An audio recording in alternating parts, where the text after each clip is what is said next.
राज्यातला परत आता दुसरा टप्पा जे पाऊस येणार आहे म्हणजे 30 जुलै 31 आणि 1-2 ऑगस्टचा पुन्हा मराठवाड्याकडे पुन्हा पावसाचा टप्पा राहणार आहे.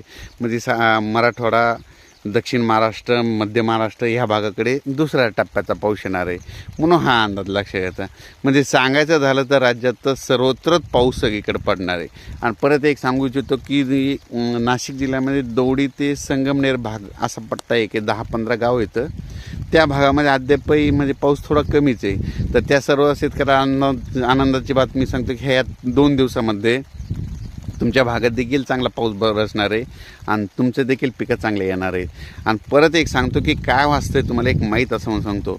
15 मे ते 30 मे दरम्यान 15 मे ते 30 मे दरम्यान ज्या भागामध्ये ज्या भागामध्ये पाऊस पडतो पावसाळ्यात त्या भागामध्ये जास्त पडतो.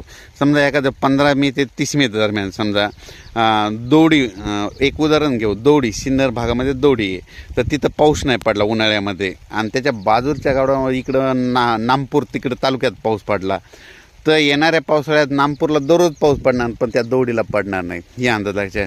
मग त्या ठिकाणी पाऊस कधी येणार तर त्या ठिकाणी ज्यावेळेस पाऊस बदलून आल्याच्यानंतर किंवा एखादा कमी दाबाचा पट्टा झाल्याच्यानंतर त्या भागात येऊ शकतो. म्हणून आज तिकडल्या नाशिक भागाकडे म्हणजे आजचा 27 म्हणजे 26, 27, 28 मुक्काम आता वरुण राजाचा उत्तर महाराष्ट्राकडे राहणार आहे आणि तिकडल्या शेतकऱ्याचं पिकाला जीवदान देणार आहे म्हणून हा अंदाज लक्षात द्यायचा. आणि राज्यात परत सांगू इच्छितो की राज्यामध्ये एकंदरीत पाऊस चालूच राहणार आहे म्हणजे एकदम असा थांबणारच नाही. म्हणून सर्व शेतकऱ्यांनी हा अंदाज लक्षात द्यायचा. जशी वेळ येईल तसे शेतीचे तुम्ही कामे करून घ्या.